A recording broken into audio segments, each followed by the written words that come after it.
En primer lugar, dar las gracias a los que estáis aquí, a los asistentes, por vuestro tiempo.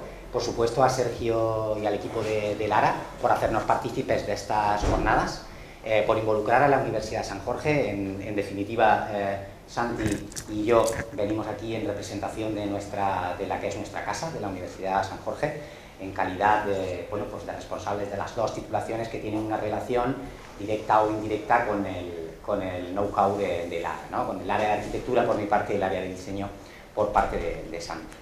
La Universidad de San Jorge siempre ha sido como muy la casa o la escuela o la universidad de las empresas, ¿no? Me decían a mí cuando yo empecé muy jovencico a hacer mis pinicos en la escuela, en la universidad, y efectivamente no podíamos, sino debíamos estar en un acto como el de hoy, ¿no? Posicionamiento estratégico para el sector productivo en Aragón, posicionamiento estratégico para el área de pensamiento y de reflexión teórica que se produce y del conocimiento que se produce en una universidad aragonesa. Y se lo decía esta mañana a los chicos y lo vuelvo a repetir hoy aquí en la sesión que ha dado María en la universidad. Nosotros, la escuela, la Universidad San Jorge, no pretendemos sino ser los mejores, ¿no? Entonces, esto parece como feo decirlo, ¿no? Pero es una realidad. Queremos ser los mejores. Y como queremos ser los mejores, intentamos tirar y rodearnos pues, de los mejores, ¿no?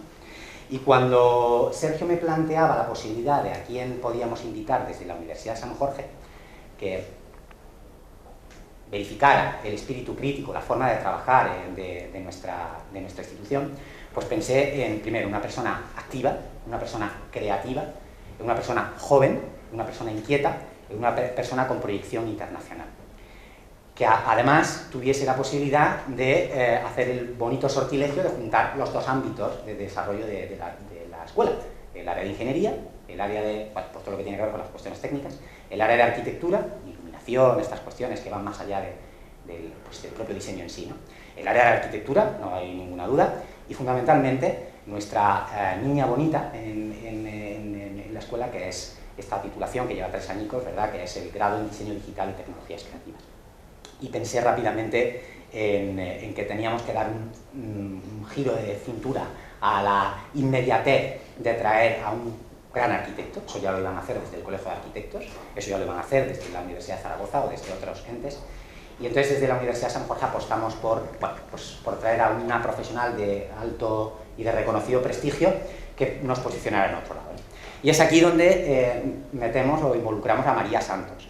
María Santos yo creo que no me equivoco si digo que es una de las interioristas que mejor surfea en la cresta de la ola del interiorismo a nivel nacional, con proyectos en Madrid, en Valencia, en Oviedo, en Marbella, en Ibiza, en Nueva York, en Berlín,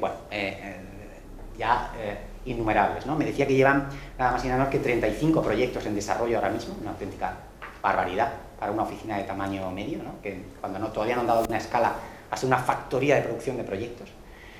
Y nos interesaba también que viniera María porque, analizando en profundidad su obra, comprendíamos que habla y significa bien lo que es el oficio del diseño y el oficio de la construcción. Estar como muy cercanos a la producción del diseño desde la capacidad ejecutiva, ¿no? Y ese es el valor y el motivo último por el cual hoy está aquí. No quiero extenderme mucho más en la presentación. Voy a iniciar ya, digamos, con lo que va a ser el contenido de esta mesa temática, que lo que vamos a es Santi y yo nos iremos turnando para hacerle preguntas, abrir melones genéricos, para que ella pueda dar una visión general sobre cómo trabajan en el estudio y cómo se desempeñan en este ámbito de negocio, ¿no? Entonces, el primer tema que veis en pantalla, que es el que nos gustaría que nos hablara, es sobre la propia actividad profesional.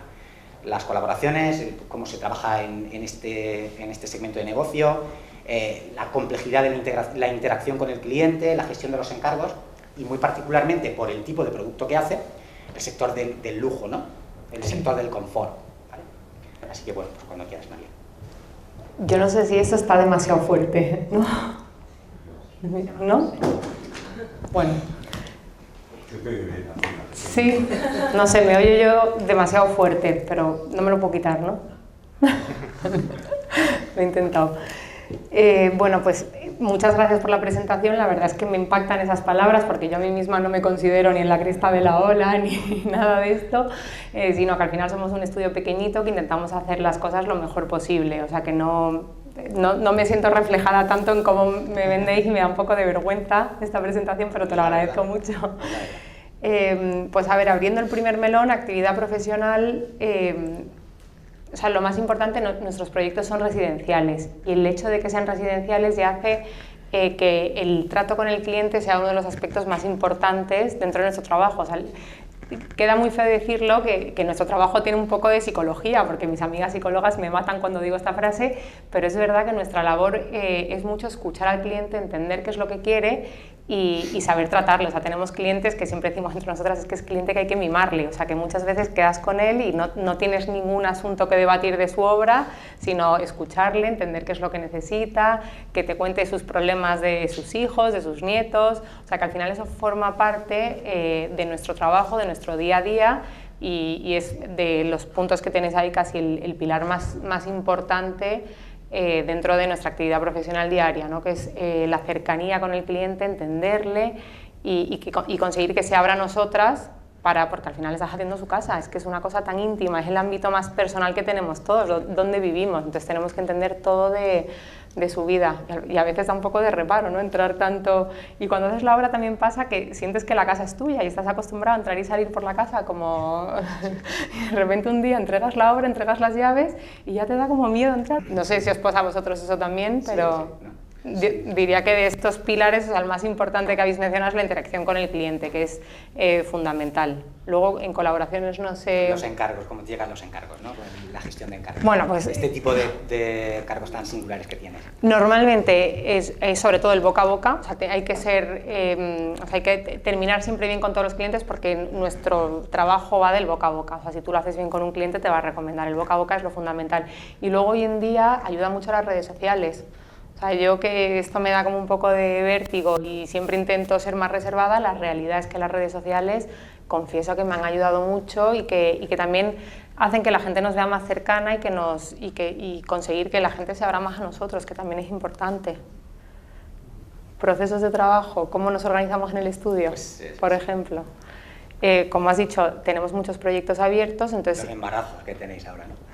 Pues es un equipo solo de chicas. Somos 11 chicas y esperamos 5 bebés en los próximos 6 meses. Sí, sí. La más mayor del estudio soy yo, que tengo 37, o sea que, y todas pues van detrás, o sea que sí que nos espera un año muy movidito.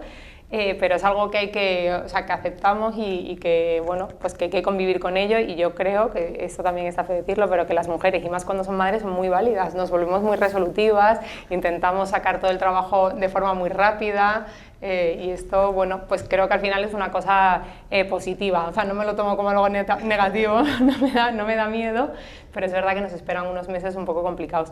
Y lo que hacemos a la hora de gestionar los proyectos es que los dividimos, o sea, la fase creativa trabajamos todas juntas, intentamos todas aportar en el proyecto, pero a la hora de la ejecución sí que hay una persona encargada de la obra. O sea, yo siempre superviso, pero hay una persona que está encargada de principio a fin, o sea, que el cliente tenga una persona de contacto y que no sienta que los equipos se van moviendo y que nadie sabe de qué va su obra, o sea, que tenga una persona a la que referirse siempre. Contacto, ¿no? Sí. Si alguien tiene una pregunta, a mí me encanta que preguntéis, porque si no... Vale, gracias.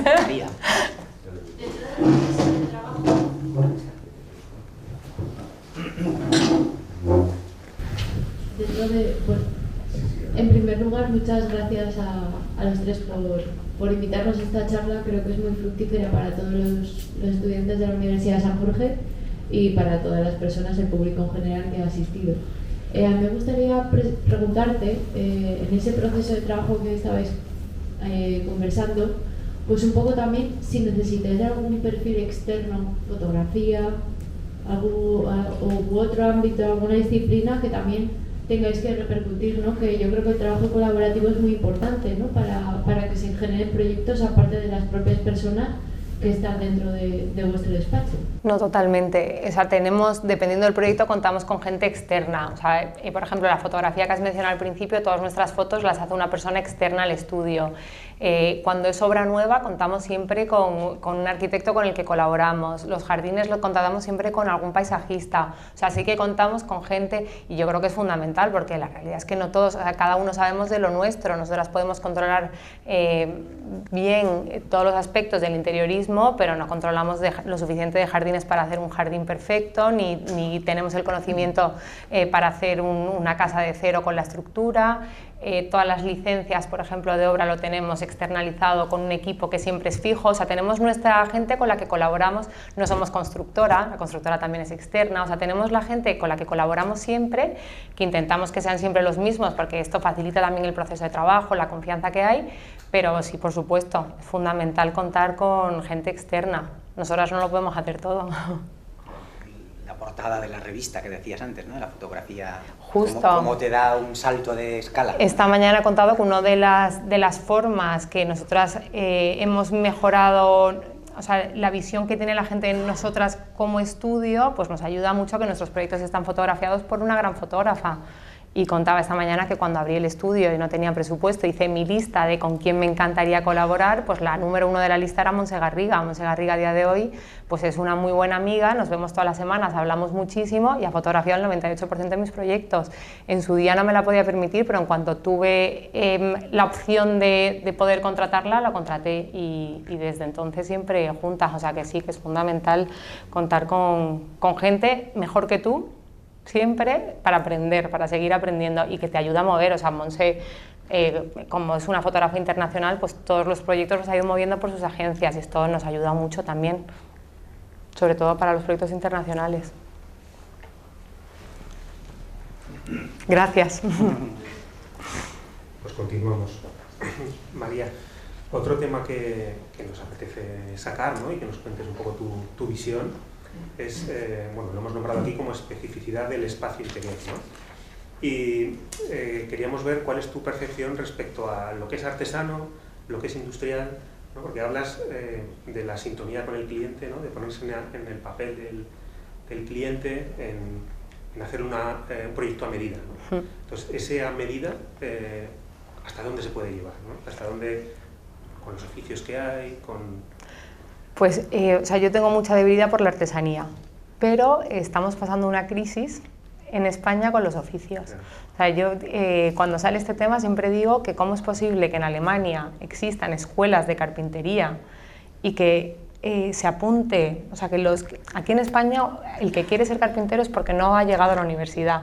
O sea, esto es una pena, porque es un oficio que genera dinero y que tiene muchísimo valor. ¿Cómo no somos capaces de crear una escuela que tenga la suficiente importancia como para que yo estoy orgullosa de que mi hijo sea un carpintero? En España está como mal visto que tu hijo sea un carpintero, ¿no? Entonces, los gremios con los que trabajamos, que nos ha costado mucho encontrar, pues tienen una media de edad muy mayor y ellos te dicen, o yo les pregunto, ¿qué va a pasar con tu taller? No, mis hijos, uno va para medicina, otro va para derecho, y dices, ¿pero cómo es posible? O sea, con todo lo que tú sabes, con el taller que tú tienes, ¿cómo es posible que no seas capaz de...? O sea, no existe esto en España y es una pena y es un problema muy gordo. O sea, nosotras nos cuesta mucho encontrar a gente que haga las cosas que diseñamos y el problema es que los pocos que hay nos los tenemos que turnar entre la gente que hacemos cosas parecidas. Y realmente, o sea, cuando llamas a un carpintero y te dice, tengo una lista de espera de 1 año y medio y luego, claro, al final tiene la sartén por el mango, entro en la obra y estoy 8 meses yo solo, es muy complicado. Entonces no te queda más remedio que buscar alternativas, ir tú pidiendo cosas a carpinteros que no son tan buenos y que les tienes tú que pedir las cosas que les cuesta muchísimo y los carpinteros te duran 2 obras porque como en la segunda hora han palmado pasta, perdón que lo diga así, pero como no les ha salido rentable porque les ha llevado mucho más tiempo del esperado, pues es muy complicado. O sea, nosotros tenemos ciclos de carpinteros, o sea, hablo de la carpintería porque es el gremio más complicado, pero pasan todos los gremios, que nos duran X obras. Y a partir de esas X obras están quemados, los hemos quemado. Por lo económico. Por lo económico y porque les lleva mucho tiempo, o sea, no tienen la capacidad, claro, entonces preséntame una muestra y vamos a hacer esto, venga, y al principio empiezan motivados, oye, ellos ven los proyectos y les gusta, porque es un oficio que les gusta, pero cuando ya han hecho una obra que les ha costado mucho, se meten en la segunda diciendo, venga, esta segunda me va a salir mejor, y en la segunda vuelven a tener problemas y les echas para atrás las muestras y tienen que repetir las cosas, a la tercera ya se te van. Y las obras que nosotros hacemos tienen mucha carpintería y son obras grandes, entonces se queman mucho. Y es muy complicado encontrar carpinteros. Y todos los que estamos haciendo vivienda un poco de lujo, que estamos en la capital, cuando yo hablo con interioristas así parecidos, trabajamos con los mismos, porque no hay más. Y luego te cuentan pues, que en Alemania hay escuelas profesionalizadas de carpinteros y es cómo es posible que allí esté tan bien visto, tan bien remunerado y aquí en España no le estemos dando importancia siendo la partida más gorda de un presupuesto. O sea, creo que es un problema muy gordo y que estamos solucionando mal. La formación profesional. Sí, ¿no? sí. Es un tema que se está hablando mucho, sí, ¿no? Y sí. además, bueno, pues desde el grupo San Valero, pues es que nosotros se ha hablado, ¿no? De la necesidad de invertir en cambiar la sí. visión del modelo productivo, ¿no? Justo, no, en que exista una formación específica de trabajos detallados. O sea, hablo de carpinteros, pero también son cerrajeros, son gente que trabaje muy bien las cayolas. Sí, claro, sí, y no hay gente... De metal. Hay muy pocos, hay muy pocos. Porque luego, claro, viendo tus obras, ¿no? Los proyectos que nos has enseñado, trabajas mucho sobre espacios o viviendas que han tenido otras vidas, ¿no? Y que tienen unos techos magníficos ya de partida, unos suelos que se pueden recuperar. Claro, eso lleva un trabajo extra, ¿no? Que no es solamente elegir un material noble, un material auténtico, sino que es recuperar, y completar, ¿no? Como esta mañana nos enseñabas. Justo, y el mantenimiento y la recuperación de estas cosas tienes que encontrar a la gente muy específica que lo haga. Y la gente no quiere, no sabe cómo valorarlo, no sabe, o sea, no es tan fácil.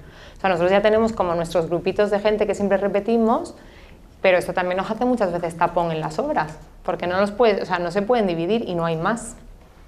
Entonces yo creo que ahí tenemos una labor, vosotros desde la universidad pues podríais buscar un sector, lo digo muy en serio, sí. Se gana mucho dinero de carpintero, son partidas muy gordas y necesitamos a gente que lo haga, gente manitas. ¿Por qué no se fomenta a niños que tengan habilidades manuales desde pequeño y que como padres digamos, oye, pues es que a este niño se le da muy bien y fomentarlo? Trabajar con las manos, ¿no? Sí.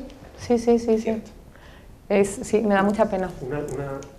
Una duda que me surge, o un tema hilado con este, ¿no? Extrapolando lo artesano con lo industrial al espacio contenedor que te encuentras, bueno, están estos espacios más históricos, ¿no? Pero cuando te enfrentas a un espacio nuevo, ¿no? Que es mucho más anónimo, de alturas más bajas, ¿cómo confrontas con ese tipo de espacio más anónimo con otro más...? Depende del tipo de edificio que sea. Por ejemplo, el proyecto que he contado esta mañana, que era un edificio emblemático, pero cuarta planta. Los edificios buenos, primera planta y segunda planta muy buena, tercera, cuarta y quinta si la había, calidades regulares, pero sin embargo se consideran edificios buenos porque la fachada es buena, porque la ubicación es buena. Pues si es un edificio de este tipo, sí que podemos reproducir un estilo más clásico y se puede hacer un piso perfectamente como los de antiguamente. Cuesta mucho más dinero que antiguamente, pero pues todos los mosaicos de suelo, todo eso se puede hacer hoy en día. Tienes que encontrar a la gente. Ahora te encuentras una casa que el origen es años 60, 70 y que no estuvo nunca diseñada con esa esencia, pues no tiene ningún sentido incorporarle toda esta artesanía. O sea que el edificio, el lugar, la vivienda te habla mucho, o sea, no tiene ningún sentido. A mí me encasillan mucho en molduras, techos altos, pero porque el estudio está situado en un barrio que tiene mucho edificio de ese tipo y hemos trabajado mucho de ese estilo, pero cuando alguien me viene con un piso 260 de alto, años 70, oye, es que no tiene sentido hacer esto, no te voy a llenar una pared de molduras como si estuviéramos en Versalles cuando tu edificio es de los años 70. O sea, tiene mucho más sentido. Hay muchos recursos, muchas cosas bonitas por hacer y no tienes que, puedes seguir haciendo mosaicos de suelos, puedes hacer muchas cosas, pero que es verdad que hay que adaptarse a lo que te toca y a lo que tienes. Bueno, otro de los temas gordos es el de la iluminación. Sí. El acondicionamiento interior, nosotros lo hemos llamado atmósfera, ¿no? Una palabra que nos gusta utilizar en la escuela. La versatilidad entre el uso de la luz natural, la luz de Dios, ¿verdad? Y la luz del hombre, la luz que pagamos a Endesa, ¿no? Y las convergencias, ¿no? Para construir espacios de... Esta foto me parecía muy bonita cuando la seleccionamos, espacios de penumbra, espacios de baja emisividad, donde... Bueno, pues se consiguen ambientes, ¿no? Se consiguen esas atmósferas que hacen que el espacio sea acogedor, generar el confort lumínico, ¿no? Es algo también psicológico, ¿verdad? Sí, o sea, sí, la iluminación lo hace todo. O sea, tú puedes tener un buen proyecto y encender la luz y que sea una luz en una vivienda, porque en oficinas es otra cosa, en tiendas es otra cosa, pero en vivienda encender la luz y tener una luz blanca, difusa, pues te genera rechazo, no estás cómodo, ¿no? O sea, me acuerdo una vez en la escuela que nos contaron, un profesor nos contó que en una cárcel que habían diseñado teniendo en cuenta conceptos del interiorismo, los presos se rehabilitaban mucho más rápido que en cárceles que no lo habían tenido. Entonces, aunque no tengas formación en interiorismo o en arquitectura, un espacio bien diseñado nos influye a todos. O sea, tú puedes no percibir que está bien hecho o mal hecho, pero tú entras en un sitio y te sientes cómodo o no te sientes cómodo. Y eso lo hace mucho la iluminación. O sea, ya que tú tengas un despiece en el suelo, una marquetería, te puede dar más igual o no, pero la luz sí que es una cosa que te influye directamente. Entonces, en los proyectos yo creo que lo más importante es la iluminación natural, potenciarla al máximo, o sea, intentar que fluya. O sea, si tienes ventanas opuestas, pues intentar hacer pasos para que toda esa luz pase de un lado al otro y que sea lo más generosa posible. Y luego ir graduándola para los diferentes momentos que puedes tener durante el día. Pues tener una cena que necesitas más luz, luego más tenue, o sea, tienes que tener diferentes grados y que siempre sea una luz cálida, que sea, a mí me gusta que sea muy potenciada, o sea, que ilumine lo que tenga que iluminar, o sea, que haya una mesa en el centro, que haya un cuadro, que haya un frente de armario, o sea, tiene que iluminar lo que se tiene que ver, no tiene ningún sentido petar el techo de focos y que ilumine, o sea, hay que pensarlo. Lo que hablábamos esta mañana, de un proyecto pensado desde el principio. En una planta de distribución ya tienes que saber dónde va el mobiliario, porque la luz tiene que ir acorde a que se ilumine esa mesa de centro, por ejemplo. Eso es nuestra nueva tienda. Está la tienda, ¿no? Sí. Que la pregunta que nos han hecho antes, esto por ejemplo lo hicimos con un colaborador que tenemos en iluminación, que es un chico que iba conmigo a la carrera y montó un estudio solo de iluminación. Y colaboramos mucho con él. Y hace iluminaciones, la verdad, muy bonita. Más cositas. Bueno, los materiales, ¿no? Lo has nombrado muchas veces esta mañana, lo auténtico del material. Te ponías un poco en contra de los materiales sintéticos, ¿no? Los materiales nuevos. Lo hemos nombrado, ¿no? Sobre la durabilidad del material, ¿no? Lo importante que es que los diseños superen la foto, ¿no? Sí. Tanto en el tiempo como en la percepción de lo visual, ¿no? Porque al final conocemos tus proyectos a través de la fotografía, ¿no? Solo los podemos ver, pero entiendo que hay un montón de percepción, de sensaciones, ¿no? que nos perdemos, ¿no? y que seguro que nos cuentas. El material es súper importante. O sea, yo siempre hago la comparación con cuando vas a una iglesia que está vieja y que tiene un suelo de mármol viejísimo, nos parece bonito, no nos importa. Y sin embargo vas a una cocina que se hizo hace 20 años con un porcelánico y está viejo y es que nos horroriza a todos. O sea, es verdad que envejece muy mal. El día que lo pones está estupendo, pero a los 10 años, por mucho que sea el material más resistente del mundo, las juntas se han abierto, se te ha caído algo, se ha roto un trozo. Un mármol o una piedra de lo que sea envejece y es más bonita, como un bolso de cuero. El primer día está bonito, pero dentro de 10 años está más bonito aún. Y yo creo que eso es al final apoyarte en las... O sea, es lo fácil, ¿no? Elegir un material noble que envejezca bien. Y luego aparte me gusta el material noble porque, por ejemplo, la piedra, que es la foto que vemos aquí, sí, la piedra te permite trabajarla, un porcelánico no. Un porcelánico tienes una superficie, pero tienes un relleno que no puedes hacerle ningún tipo de moldura, porque en el momento que la cortas estás viendo que es todo falso, igual que un DM. Por ejemplo, la madera, en una puerta, te haces una puerta en DM y la lacas, ¿vale? El primer día estará perfecta, pero le das 5 portazas y se te descascarilla y tienes un DM debajo que es marrón, que se hincha. Tú tienes una puerta de roble o de pino, aunque sea pintada, y le das un golpe y lo que sale debajo es madera. Entonces, las casas, o sea, yo soy partidaria de que hay que vivirlas, de que tienen que ser acogedoras. Yo tengo 2 niños pequeños que son muy terremoto y en mi casa se van rompiendo las cosas y no está feo. No pasa nada, no sufro, no hay que sufrir, hay que convivir con los golpes, con las pelotas, con el perro, que también tengo perro, hay que convivir con todo eso y las casas tienen que sobrevivir a todo eso. Pero las casas tienen mantenimiento, ¿no? Que la gente piensa que, ¿verdad? Por supuesto. Las cosas hay que mantenerlas. Por supuesto, o sea, un material una casa noble... no es un reloj. No. Una casa es... Y un material noble, pues el mantenimiento que tiene es, olvídate de la lejía, olvídate, o sea, que también eso hay que tener cuidado, que si si empiezas a fregar los baños de mármol con lejía, pues también te vas a cargar el mármol, pero si tú lo friegas con agua y con un jabón neutro, como se hacía antiguamente, el mármol te durará envejecido, porque estará envejecido, pero estará bonito. No pasa nada, pasa el tiempo muy bien por los materiales nobles. ¿Verdad? Sí. Sí. Y que se tiene que ver, o sea, que es que las cosas tienen que envejecer, igual que las personas. Nada peor que una señora de 70 años, ¿no? Cierto, Hay que... Desnaturalizado. Sí, Desnaturalizado. total. Sí. Bueno, pues yo creo que va mucho en relación también con esto de los materiales.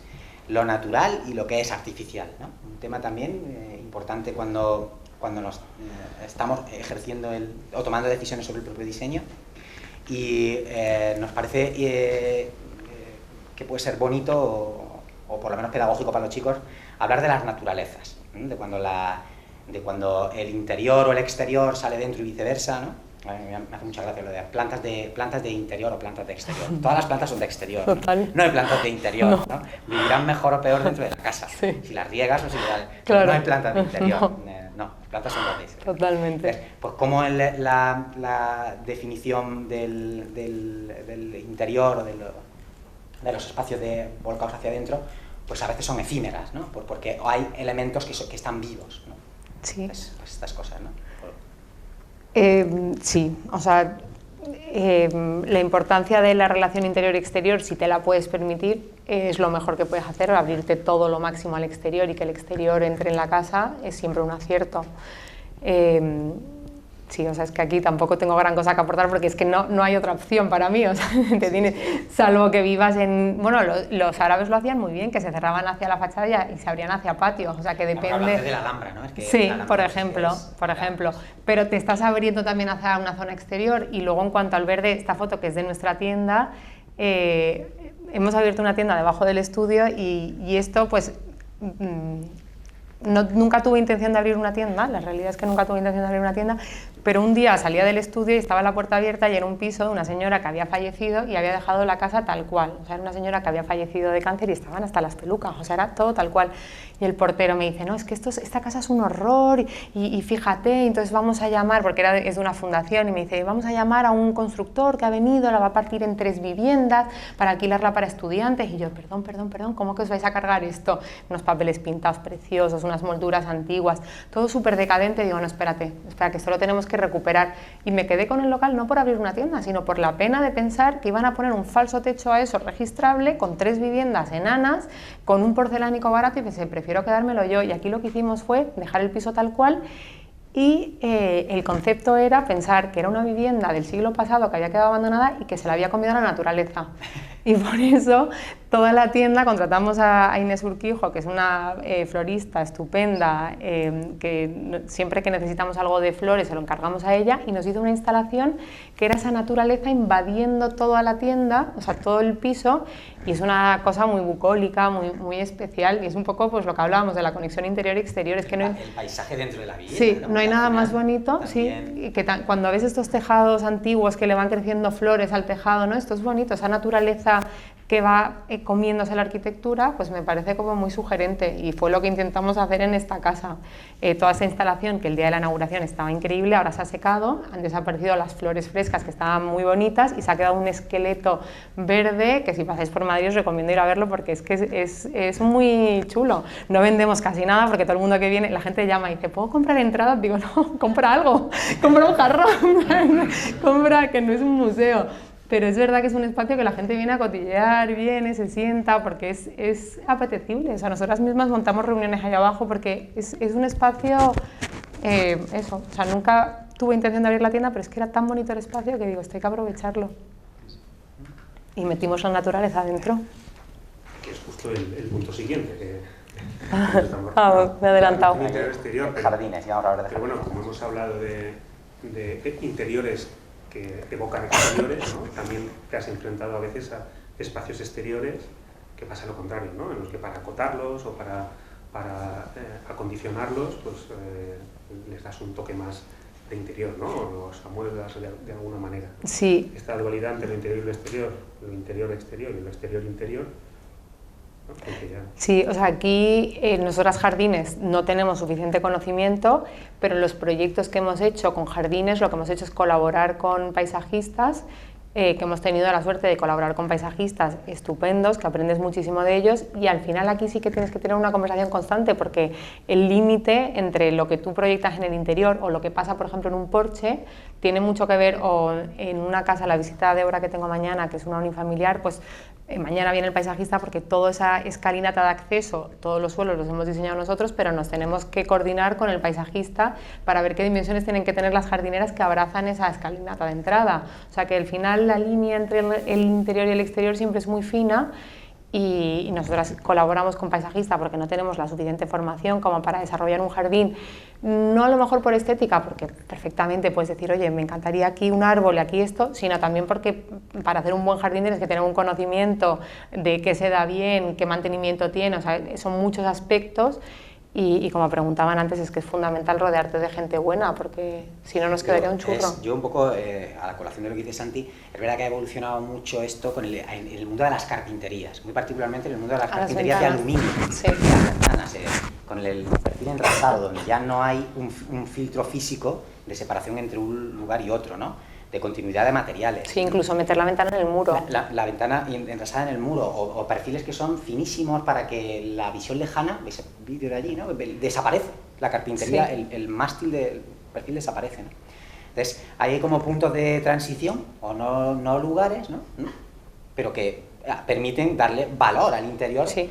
Introduciendo el exterior, generando vinculaciones con el exterior. No se puede diseñar sin tener en cuenta lo que se ve, o sea, si tú tienes una casa con un edificio feo enfrente, pues no tiene sentido invertir en una ventana, una panorama de estas que no tienen ningún tipo de perfil y que son espectaculares, pero sin embargo si estás en una casa que tiene un frente muy abierto con el skyline de la ciudad, pues tú le tienes que decir a tu cliente, oye, es que aquí es donde tienes que invertir, no podemos ahorrar en la ventana, o sea, hay que poner en la balanza qué es lo más importante de esta casa, y hay veces que es el exterior. Y donde tienes que meter la pasta es en la ventana. Sí, porque claro, has hablado de interiorismo, pero probablemente el mejor interiorismo es meter la imagen de muchas fuera, veces, ¿no? Las vistas son mucho mejores que lo que tú puedas hacer dentro, y el proyecto tiene que girar en torno a qué veo por la ventana. A qué se ve, ¿no? Sí. No se puede diseñar hacia adentro. Desde luego, la verdad que sí. Otro tema interesante que es caballo de batalla. Al final soy yo la única con el micrófono, ¿eh? La única. Caballo de batalla para los que nos dedicamos a formar a otros de la universidad, que hablamos mucho de este tema, ¿no? La funcionalidad, la función. Pues pensar que lo que dibujamos en un papel luego hay que vivirlo. Yo digo a veces, ¿no? Pues le digo a mis estudiantes, te condeno a vivir en tu proyecto, ¿no? Estás condenado a vivir en tu proyecto, ¿no? Entonces, la importancia de la funcionalidad del espacio, de saber elegir, de elegir a veces, bueno, cuando tienes un proyecto magnífico y de repente tu promotor se compra un tresillo, un sillón horroroso, ¿no? Que está reventando toda la idea de proyecto, ¿no? Entonces, estas cuestiones que tienen que ver con primero, con la capacidad funcional del espacio, y luego con la versatilidad, que los lugares cambian de necesidades con el tiempo. No es lo mismo cuando tienes niños pequeños, cuando son grandes, ¿verdad? Sí. O cuando ya se te han ido de casa, estás solo, ¿no? Y te ves en una casa en el barrio de Salamanca para ti solo de 200 metros cuadrados, ¿no? El espacio se tiene que transformar, ¿no? Sí. O sea, lo más importante es la funcionalidad, mucho más que la estética. Si tú haces una casa preciosa, pero es una casa incómoda de vivir, tu cliente no va a repetir contigo ni te va a recomendar. O sea, es que es fundamental. Si tú haces un cuarto de baño y se sale el agua de la ducha, será precioso el cuarto de baño, pero no me apetece darme una ducha en ese baño, ¿no? O sea, que es mucho más importante que la casa sea cómoda y que sea fácil de vivir a que sea bonita. Entonces, lo complicado, que es lo que decía esta mañana, y el valor añadido que tenemos que tener como interioristas, y nuestra función es conseguir que esa casa sea bonita, pero que sea práctica. Que práctico no significa feo, que se puede hacer bonito y práctico. ¿Y qué es lo otro que me has preguntado? Que me has dicho, si alguien viene con un tresillo, tú tienes que conocer a tu cliente, tú tienes que saber que tu cliente tiene un tresillo. Tú tienes que diseñar una casa. Alguien que te contrata y tiene un tresillo y quiere mantener ese tresillo, no quiere un cubo blanco, quiere una casa en la que encaje un tresillo. Entonces es muy importante conocer a tu cliente y diseñar. O sea, no podemos diseñar casas que sean ni que sufras tú porque tu cliente va a meter cosas, que esto es algo que he aprendido con los años, porque al principio yo diseñaba las casas y luego venía con un mueble horrible y decía, qué horror, me han fastidiado esto. Ahora no, ahora me da igual todo, pienso que cualquier cosa, conozco al cliente como para que cualquier cosa que meta funcione. O no me pongo colorada al decirle, mira, es que esto es horroroso, no lo puedes meter. O sea, se dice o se transforman las cosas o lo combinas con otras cosas, pero creo que hay que conocer al cliente. Tú no le puedes imponer tu visión ni puedes imponerle, es su casa. Te contrata porque le gusta tu estilo, tú tienes que ser capaz de hacer tu estilo, pero que el cliente esté cómodo, porque si no, no has tenido éxito en el proyecto. O sea, te tienes que comer el tresillo y hacer que ese tresillo quede bonito dentro del espacio, es que no queda otra. Mira, en la escuela nos hacían un ejercicio que lo podéis hacer vosotros con los chicos, que era muy divertido, que era hacer un proyecto de decoración, estaba enfocado a decoración, una asignatura que era decoración, y nos daban una casa, te explicaban, es una casa en el sur de Francia, de Le Corbusier, te daban el tipo de casa y luego te ponían 10 objetos y tú tenías que decorar la casa sí o sí con esos 10 objetos y completarlos con el resto de cosas que tú querías. Entonces te ponían una cómoda rococó que, pues imaginaros, en tercero en la escuela nos parecía todo horrible, un violetero de estos que son para meter un montón de flores que todos decíamos que pieza más fea, con una silla de diseño, y había que hacer un proyecto que encajara con la casa, con el perfil de cliente que te ponían y que incluyera esas 10 piezas de mueble que te obligaban a colocar. Y era divertido. Y luego tú tenías...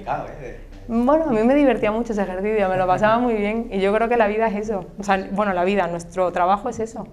Cada uno viene con su saco de cosas. Lo heredé de mi abuela. No le vas a decir, pues, ya no sigue más en tu vida, ¿no? Llevas 100 años en tu familia. Tendrás que adaptarte tú a ese mueble.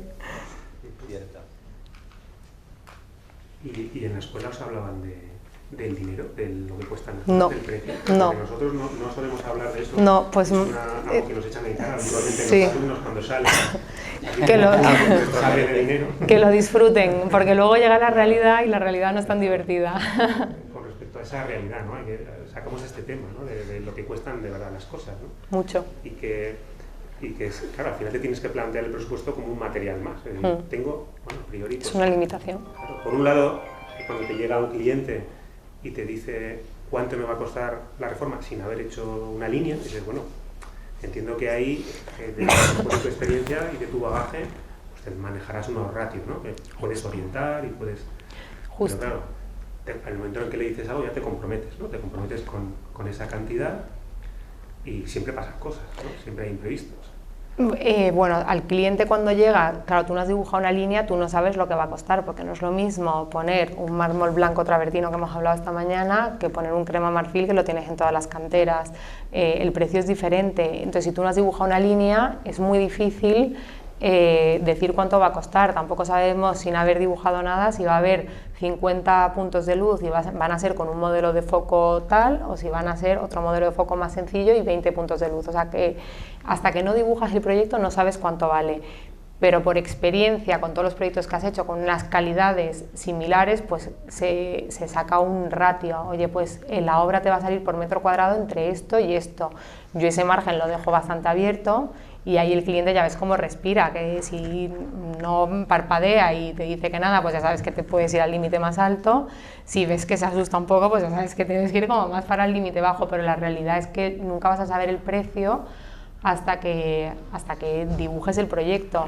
Luego el proceso es dibujar ese proyecto, pasárselo a las constructoras y ya tenemos el precio real. Y luego ahí viene la segunda fase. Antes de empezar a construir, el cliente te puede decir, me parece todo fenomenal, oye, aquí hay que bajar calidades y tienes que tener tu saco de caprichos que has metido y que tienes que saber de dónde sacar y de dónde bajar ese presupuesto. Y luego llegas a obra, que es donde suelen pasar los imprevistos, si no tienes un proyecto muy bien hecho. La realidad es que, aunque esté perfectamente redactado, normalmente entre un 5 y un 10% de desviación suele haber, y eso se lo tienes que decir también al cliente, oye, que puede haber esto. Ahora, como tú tengas un proyecto que esté mal hecho, la desviación se te puede ir y y eso ahí es cuando lo pasas mal.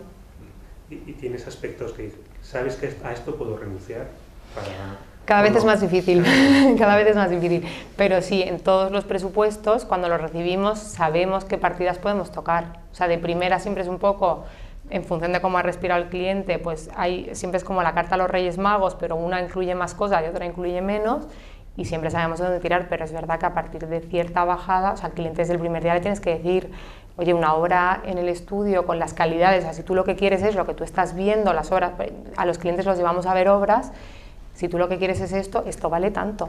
O sea, tampoco puedes prometerle al cliente te lo voy a hacer, porque no es verdad. O sea, es mejor ir de frente y decir los precios, porque si no luego te llevas un disgusto. Porque vosotros trabajáis a origen ya con la constructora, o redactáis el proyecto y luego hacéis una terna de contratación. Justo. Hacemos concurso. Hacéis concurso para luego adjudicar la obra, ¿no? Justo. Venimos detectando que claro, que sobre todo, bueno, quizá la arquitectura todavía más que en el interiorismo, ¿no? Pero que hay una merma importante de la calidad en ese gap, ¿no? Entonces, a veces, y esto es una cosa que se está empezando ya a valorar, ¿no? Cada vez más, la posibilidad de hacer obra y proyecto con un único contrato, ¿no? Yo no soy partidaria, porque a mí me contrata un cliente para hacerle el proyecto en seguimiento de obra. Si yo hago el seguimiento de obra y al mismo tiempo hago la ejecución, ¿quién me controla? Ya, es que ¿no? En pues España no estamos acostumbrados a veces a ser demasiado honestos, ¿no? Pero es verdad que en otros modelos anglosajones... Sí, pero aunque seas muy honesto, sí vamos, o sea... De no meter la mano donde no se debe, ¿no? Sí, o sea, para mí es fundamental la transparencia, al cliente se lo digo, por eso trabajamos con gente externa. Pero aunque yo sea muy honesta, si yo te vendo todo, ¿cómo tiene el cliente la seguridad de que... O sea, lo que he contado esta mañana de los azulejos, una ducha...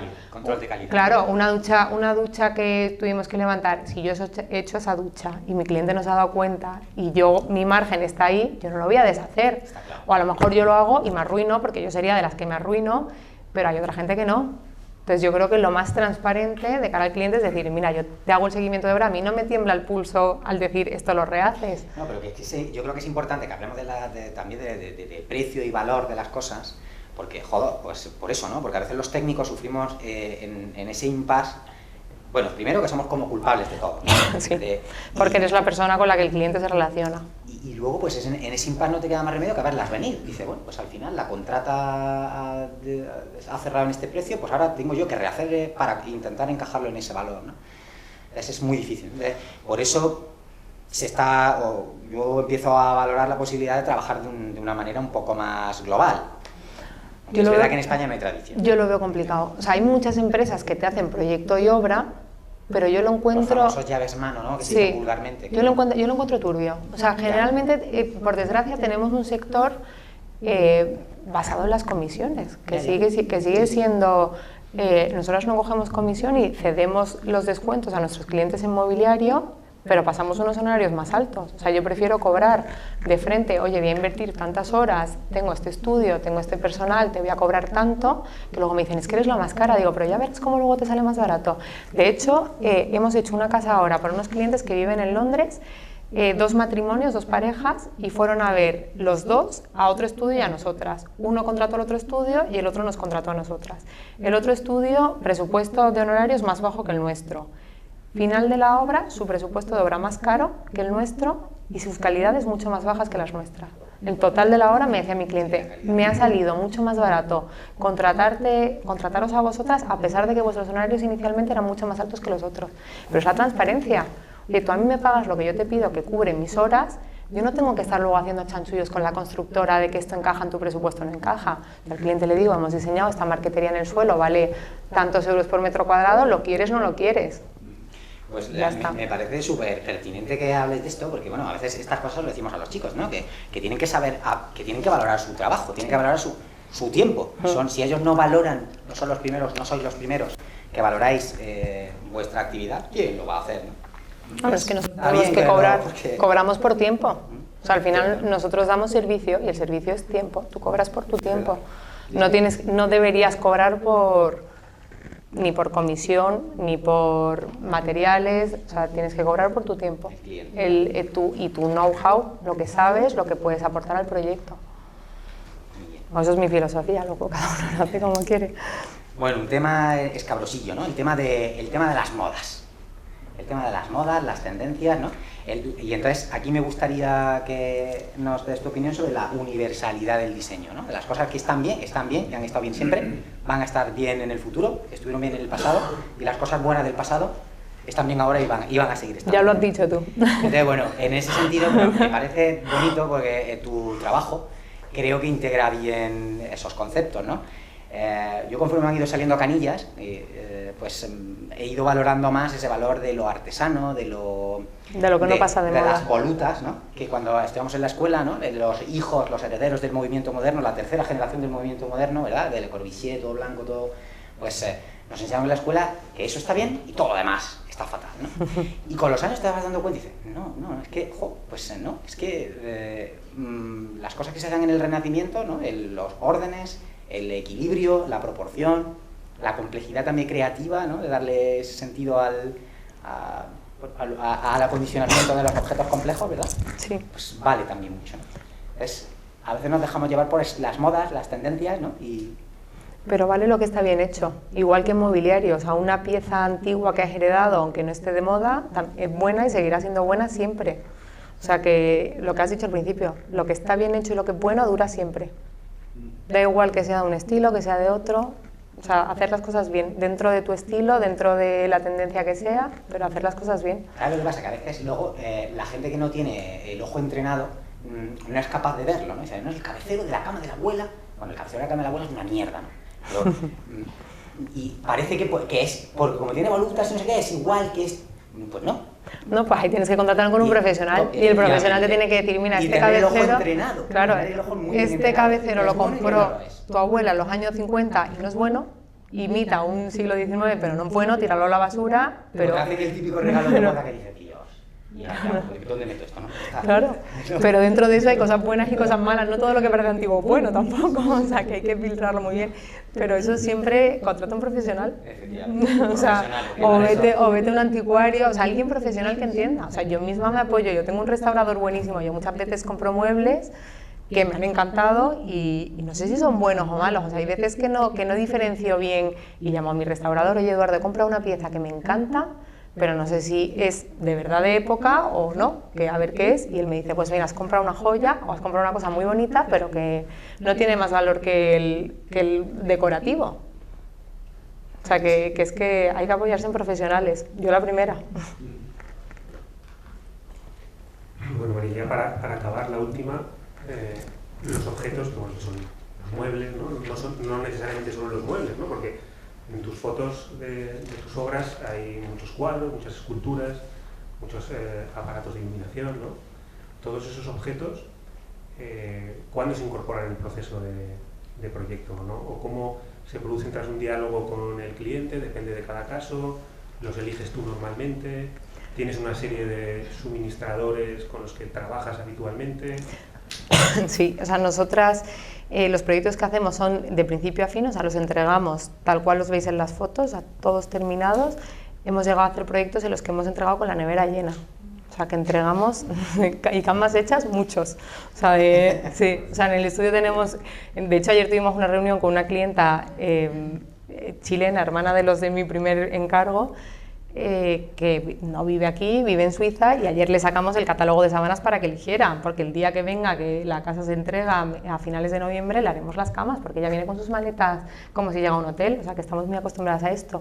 Y lo que hacemos es, a mí me gusta mucho trabajar con antigüedades, entonces con los años era muy difícil cuando bueno, los muebles, lo que son las piezas grandes, los sofás, las mesas de comedor, o sea, ya sabemos dónde van a ir y qué dimensiones van a tener desde el principio del proyecto, o sea, desde el día que se saca la distribución, sabemos que aquí va un sofá que hace la forma de la ventana, aquí va un sofá, o sea, todo esto ya lo sabemos. Luego el modelo de ese sofá concreto y la tela que va a llevar lo sabremos como 2 meses antes de que termine la obra, que es cuando empezamos con el proyecto de decoración, porque entregamos obra y empezamos a decorar, o sea, se solapa la fase de remates con decoración. ¿El proyecto también lo dividís en dos proyectos distintos? Sí. O sea, aproximáis el mobiliario y luego lo acabáis de definir. Justo en la primera fase, que es la del interiorismo, en planta van a aparecer los muebles, pero no en concreto, por ejemplo, la mesa de comedor, si sabemos que será una mesa rectangular que mide tanto por tanto, pero no sabemos si ahora mismo si es de piedra, si es de madera, si es antigua, si es nueva, eso no lo sabemos al principio del proyecto.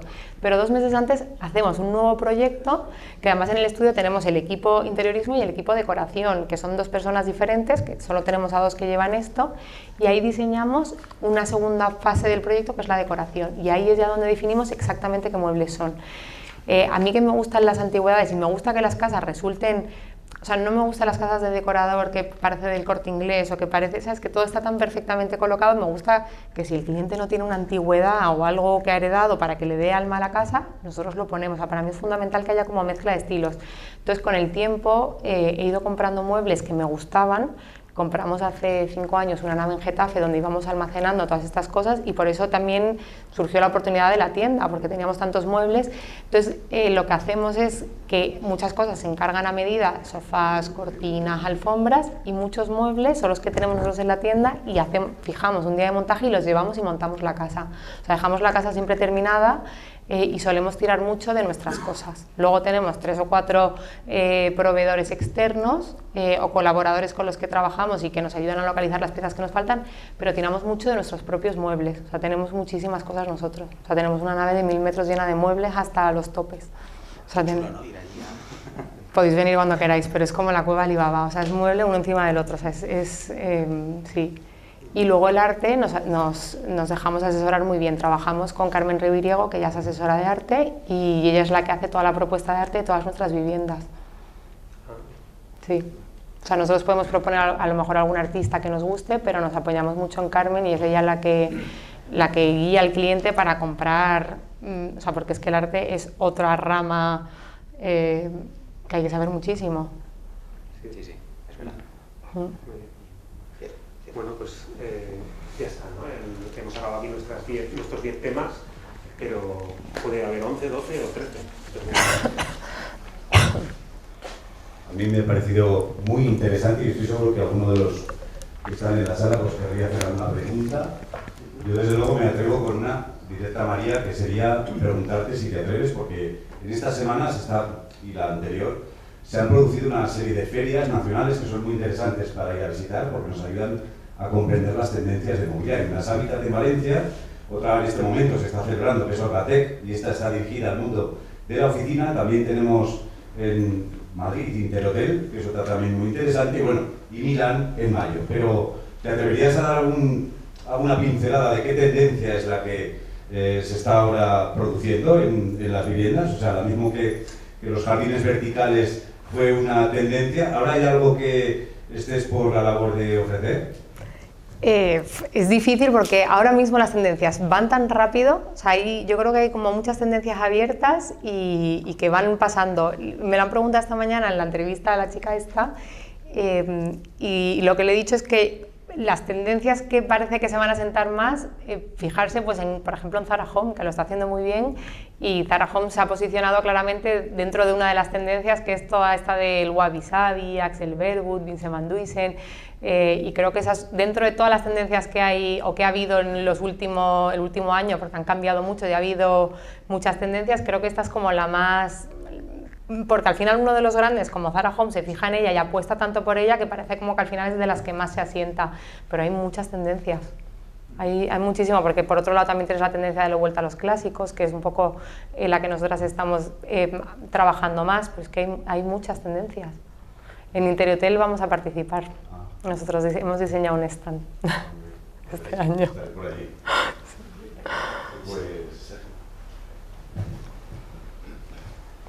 Bueno, lo primero, Sergio, felicitarte públicamente porque 50 años para una empresa es de enhorabuena a ti y a todo el equipo de Lara, enhorabuena y también por organizar estas jornadas.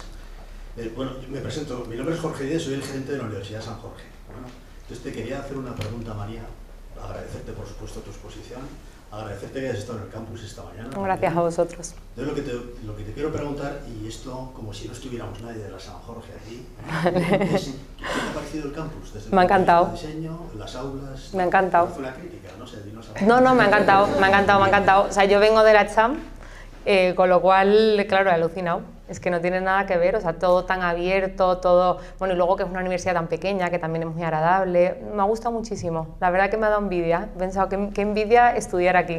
O sea, yo mi experiencia de universidad pues eran esas aulas enormes, viejísimas, profesores ya aburridos de... No, es verdad. O sea, ¿sabes cuando vas a una clase que somos 400 y nadie está prestando atención y tú estás diciendo, pobre profesor, ahí solo en el estrado hablando? Aquí, pues el no tener estrado también me ha parecido muy bueno. O sea, una universidad muy cercana, muy fácil, me ha gustado mucho. Enhorabuena. solo tenemos 20 años, no hemos envejecido, pero... Envejeceréis bien. Pero te agradezco tu gracia. Yo le decía que el truco es que limpiamos mucho. Sí, me lo ha dicho. Limpiamos mucho. Vivimos en limpieza. Sí, sí. No, está muy, me ha gustado mucho. Gracias. ¿Alguna pregunta más? Venga, Daniela. A ver, es una pregunta más sobre, o sea, de todos tus proyectos, ¿tienes algún proyecto favorito? Porque, o sea, no por el resultado, pero porque te haya parecido más reto, o yo qué sé, o te ha dado mucha guerra al cliente, o de repente lo empezaste y te salió mal, o sea, algo que no te guste.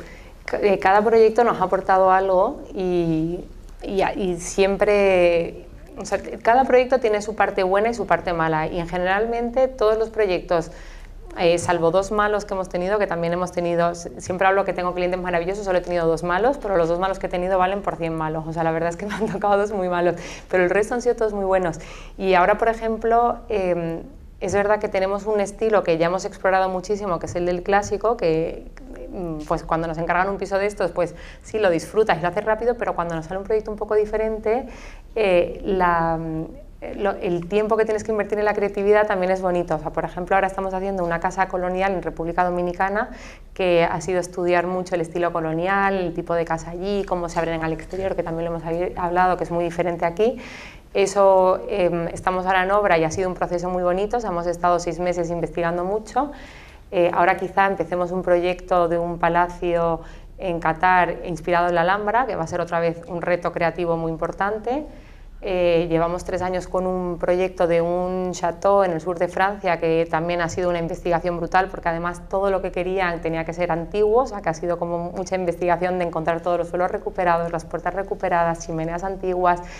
Y son retos que en el momento cuando lo tienes que hacer dices, ¿en qué embolado me he metido? Porque encontrar las 25 puertas de esa casa fue un dolor de cabeza, pero cuando las ves instaladas dices, pues ha merecido la pena. O sea, todos tienen su parte buena y su parte dura, pero cuando estás metido en el proceso creativo de algo tan diferente a lo que sueles hacer, siempre es muy gratificante y ver el resultado más, la verdad, cuando lo terminas. Tengo otra. Dale, claro que sí. Vale, ¿alguna vez te has quedado en blanco? O sea, de algún proyecto. ¿De un proyecto que te cueste? No tengo ni idea de cómo Sí, un montón. ¿Y qué haces? Pues brainstorming con el equipo. O sea, al final tengo un equipo muy bueno. O sea, cuando tienes que arrancar un proyecto, pues estos que te he contado ahora, o sea, hay proyectos, si nos encargan un piso en el barrio de Salamanca, que es donde estamos nosotros, pues está chupado, tenemos millones de recursos, millones de referencias, lo hemos hecho muchas veces, sabemos solucionarlo, pero cuando te encargan una casa palacio en Qatar, pues claro, ¿por dónde empiezo? Coges referencias, empiezas a leer, empiezas a dibujar, sacas planos y empiezas a pintar encima y te apoyas en el equipo y así van saliendo las cosas. Tenemos el estudio donde trabajamos, tenemos una parte donde están las mesas y tenemos una galería muy bonita, antigua, toda acristalada, y cuando nos atascamos salimos a la galería y directamente, como antiguamente, recortes de revistas, imprimimos fotos de Pinterest o de libros o lo que veamos y los vamos pegando en el cristal. Y trabajamos ahí y sacas materiales, empiezas a ver combinaciones, fotos, quitas, pones, o sea, trabajamos mucho directamente con materiales, con fotos, vas pinchando sobre el cristal o sobre unos corchos que tenemos y ayuda mucho. Pero sí, claro que me quedo en blanco, o sea, no me lo sé todo, tengo que estudiar mucho para cuando me sacan de mi ámbito de confort.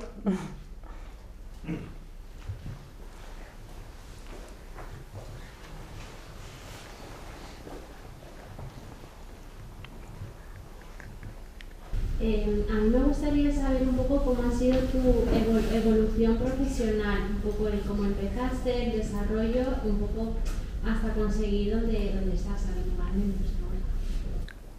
Esto lo he contado esta mañana, pero el resumen es que nosotros... No, perdón, pero es que hay gente que yo creo que ya ha estado y lo voy a repetir otra vez, pero lo resumo, que cuando nosotros empezamos en un sótano, en un estudio muy chiquitito, con todo muebles de Ikea que costaron 700 euros, que me acuerdo perfectamente del esfuerzo que me supuso, porque era casi todo lo que tenía en la cuenta, es decir, bueno, voy a comprar las 4 mesas, la estantería, ir sumando, bueno, me da...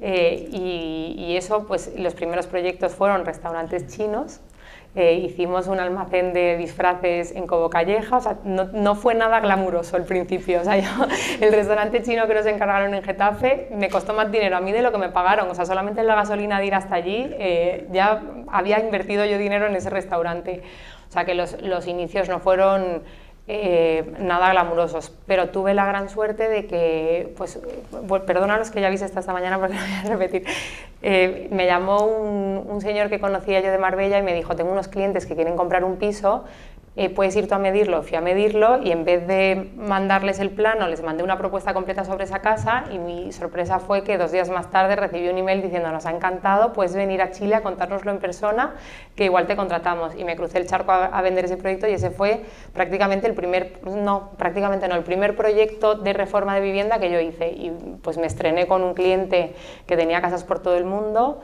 y que, bueno, que tenía unas expectativas muy altas sobre lo que quería de su casa porque ya tenía mucha experiencia haciéndose casas y salió muy bien. O sea que tuve suerte y también invertí mucho tiempo y mucho esfuerzo en hacer las cosas lo mejor que he sabido siempre. Como resumen eso.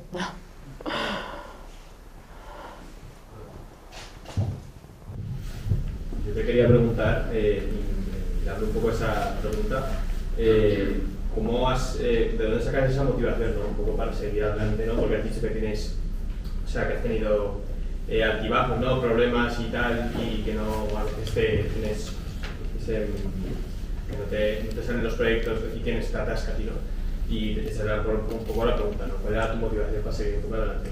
Tenemos un trabajo que es, o sea, los que os vais a dedicar a esto es un trabajo tan bonito, o sea, no es, o sea, cuando no te quedas en blanco no sufres porque realmente es divertido, ¿no? Sacar el reto adelante, es pues investigar más, o sea, la motivación es pues que el trabajo es muy bueno y que luego, o sea, nosotros al hacer residencial la relación con el cliente es muy cercana, o sea, tú te sabes el nombre de toda la gente, de toda su familia, sabes cómo se llaman sus perros, sabes a qué colegio han ido, o sea, sabes todo de su vida, que al final te lo cuentan todo. Y la motivación es que tú no quieres fallarle a alguien que está confiando en ti, entre que eso es divertido y que es una cosa tan personal y tan íntima, o sea, no es que no me tengo que motivar, te sale solo, o sea, es una cosa que te sale natural y hay días que sí que es más duro porque, bueno, pues porque las peleas con o sea, la parte económica es como la parte más dura, las peleas con la constructora, pero al final lo compensa con un cliente que te da las gracias, que tú ves que está feliz con su casa. No sé si te sirve.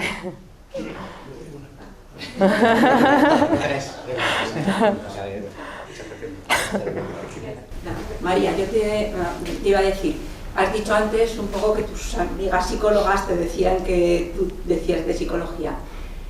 Yo pienso que sí que es muy importante. Al fin y al cabo, bueno, la psicóloga trata a la persona, pero tú estás tratando su hogar. Sí. Su hogar. Entonces, yo pienso que es fundamental que conozcas a la persona. Fundamental. Y que esa persona, cuando se meta en esa casa, que después de tu entorno familiar, es que tu casa es tu casa, es tu hogar. Totalmente. Y yo creo que es de las cosas más maravillosas que tenemos. Totalmente. El hogar, donde compartes tu familia, que compartes tus desdichas, que compartes tus alegrías. Pues yo creo que sí que tienes que hacer de psicóloga. No, totalmente. Y es que al final, o sea, formas parte un poco de la, o sea, cuando, o sea, los clientes, tenemos clientes que les hemos hecho la casa hace un montón de tiempo y la relación sigue existiendo, o sea, sigues hablando cada X tiempo, o sea, no pierdes la relación nunca porque son procesos. Podemos estar en una casa 2 años trabajando y tú 2 años mano a mano en algo tan íntimo como dices tú que es una vivienda, es que se crea un vínculo muy cercano. Tengo una clienta que le hemos terminado la casa hace 1 año y si una semana no hablo con ella se me hace raro. Y hace 1 año que ya no estamos en su obra y seguimos hablando 3 o 4 veces a la semana. Si de repente durante 4 días no hablo con ella, pienso, ¿qué le pasará a Mari Carmen? Voy a llamarla. O sea, y no tenemos nada que hablar. Pero es que en ese proceso de 2 años, 1 año, lo que sea, pasan muchas cosas íntimas mucho en las personas, sí. ¿no? Y entonces verdaderamente... A ellos y a ti. O sea, yo lo siento mucho que la gente se alegra. O sea, yo ahora que he tenido un hijo, tiene 1 año y medio, pues todos los clientes que no han vivido a lo mejor mi embarazo, pues me han llamado, han venido a conocer al niño, o sea, y eso te llega, porque la gente se alegra de lo que también te pasa a ti. Sí, y yo pienso que es una de las cosas que más enriquece tu trabajo. Sí. y que es lo más importante, si no, no vas a acertar, si no conoces a la persona. También me ha pasado rechazar proyectos por no tener feeling con el cliente.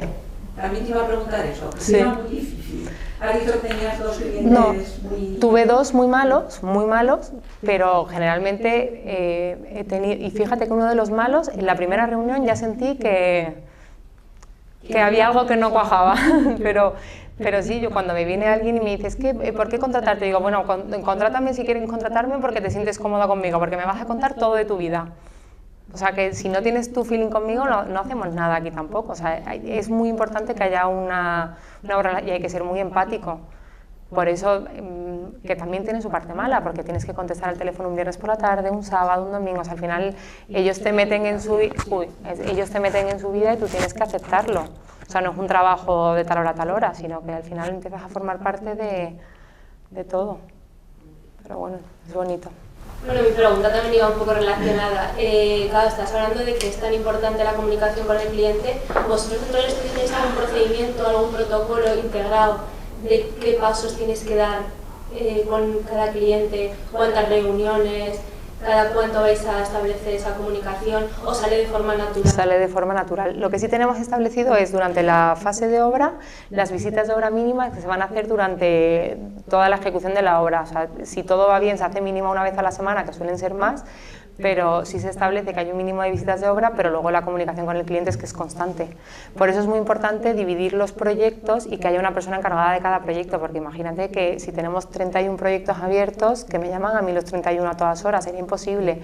O sea, cada cliente tiene como su persona de confianza en el estudio con la que se desahoga, porque si no es que sería imposible, porque es que es constante la comunicación. Pero no es mala idea lo de fijar unas pautas.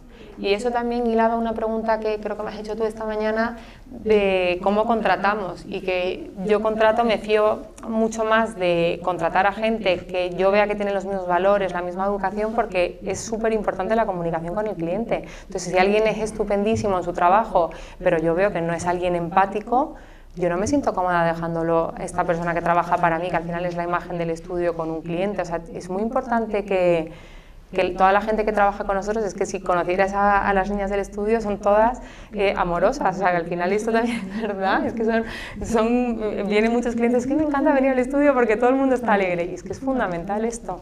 Si hay alguien feliz o una manzana podrida, es que la imagen es muy importante para el cliente.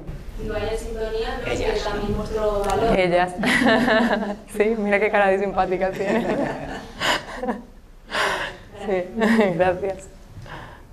Bueno, voy a dejar la última pregunta, si no mucho, para... Habías pedido también, ¿verdad? Dejo la última pregunta aquí, pero con esta terminaremos ya la ronda de preguntas. Era una pregunta muy prosaica. Como has dicho que empezaste haciendo un restaurante chino, viendo las fotografías de la página web y lo que estamos viendo y todo, me imagino que ya no te dedicas a los restaurantes chinos. No, pero es que ese restaurante tuve mucha suerte, porque era un restaurante chino en Getafe, su presupuesto eran 1.500 euros, es que nunca se me va a olvidar. El chino, vamos, es que no hablaba casi en español.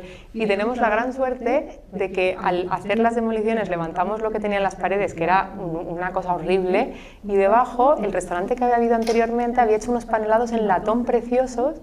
Quedó un restaurante muy bonito porque lo que nos encontramos debajo era muy bonito. O sea, gracias a eso, los 1.500 euros que el señor nos dio, quedó una cosa, y mi marido tiene la oficina ahora en una nave en Getafe al lado de la nuestra, y me dice, bueno, es que no sabes, la gente de mi oficina, porque viven todos por la zona de Getafe, cuando tienen una cosa importante van al restaurante chino que hiciste tú. Y yo, ¿en serio? Y yo, ¿de verdad? Les encanta. Sabiendo sobre todo la fotografía, la categoría de las casas, la categoría de todo y todas las que cuentas, ¿cuál es el mínimo de proyecto que aceptáis ahora? Porque supongo que ahora ya tendréis un caché alto. Rechazamos mucho proyecto, o sea, dices que el mínimo para coger un proyecto. Sí, el mínimo de un proyecto de importe. Cogemos... ¿De cuántas cifras? Sí se puede decir. Bueno, si no lo dices exacto. cogemos, haz las cuentas, cogemos casas a partir de 300 metros, o sea, mínimo 300 metros. Siempre hacemos excepciones porque de repente viene la hija de una antigua clienta con una casa que nos encanta o alguna cosa más especial y podemos aceptar encargos más pequeños, pero esto lo hace todo mi hermana, porque gracias a Dios yo esto ya me lo quité de encima. Pero ella filtra por metros y luego el precio por metro cuadrado que nosotras pedimos, o sea, que decimos que valen nuestras obras es 3.000 euros por metro cuadrado. O sea, acabas de defender un cliente. Qué pena. Eso ha sido. No, todo se puede negociar, pero vamos, en Madrid el precio por metro cuadrado está en torno a eso. No, sí, sí. Ah, ese es el precio metro cuadrado. Ojalá fuera lo que ganara yo, imagínate. Hubiera cerrado ya el estudio y estaría viviendo No, de horarios no. De obra completa. Sí, o sea, como nosotros vamos al parte de la constructora, eso sería lo que al cliente le cuesta la obra. Luego estaría al margen el precio de los honorarios del estudio, que es un fee fijo y luego cobramos un fee mensual por dirección de obra. Lo dividimos así y es lo que contaba, que nuestros honorarios de primeras, lo que nos dicen cuando comparan es que son más altos que los de otro, pero lo que yo digo es que soy la única que no me llevo comisión y esto lo digo abiertamente y aquí en público porque no me vais a pillar llevándome comisión nunca. Que eso también, que luego te da rabia cuando te meten en el mismo saco. El restaurante chino no lo tienes en el portfolio. No tengo ni fotos, Se llama Chinglong, por si lo queréis buscar. Me acuerdo todavía del nombre. Pues eso también dice mucho de que a veces la decoración es más importante que lo que te comes. Hablando de la iluminación, yo hay veces que digo, ay, este restaurante que se come muy bien y tal. Oye, si no está bien iluminado, sí, es que no estás a gusto. o bien aislado, o al contrario. que tenga mucho rebote de sonido. Sí, o no, bueno, exactamente, la sonorización también muy Sí, importante. ahí hablamos de la funcionalidad, que es que no sirve de nada hacer algo muy bonito si luego estás incómodo dentro de ese espacio. Pero que hay sitios que entras y con la iluminación tan agradable, con lo que sea, dices, es que estoy tan bien que es que me den lo que me den, ¿no? Totalmente. Como un sándwich mixto. Totalmente. Y en cambio hay otros sitios que dices, pues puede estar fenomenal, pero yo aquí no me encuentro. Totalmente, es verdad. Bueno, voy a dejar que Antonio y Santi cierren la jornada de hoy, porque son los protagonistas junto con María. Bueno, nada, ya simplemente daros las gracias por el esfuerzo de haber venido aquí, las gracias a Lara por habernos brindado, echarnos el capote de poder tener este foro, salir a la ciudad a contar cosas, ¿no? y traer a invitados como María. Y sobre todo pues darle las gracias a María, ¿no? Pues por bloquear un día de su agenda, de su complejísima agenda, para poder invertirlo por la mañana con los chicos y por la tarde con la gente de Lara, ¿no? Bueno, Así que es a un vosotros. placer tremendo y nos ha gustado muchísimo tenerte por aquí. Muchas gracias que esta a sea la vosotros. primera de varias, ¿no? Encantada de volver. Muchas gracias a vosotros y enhorabuena.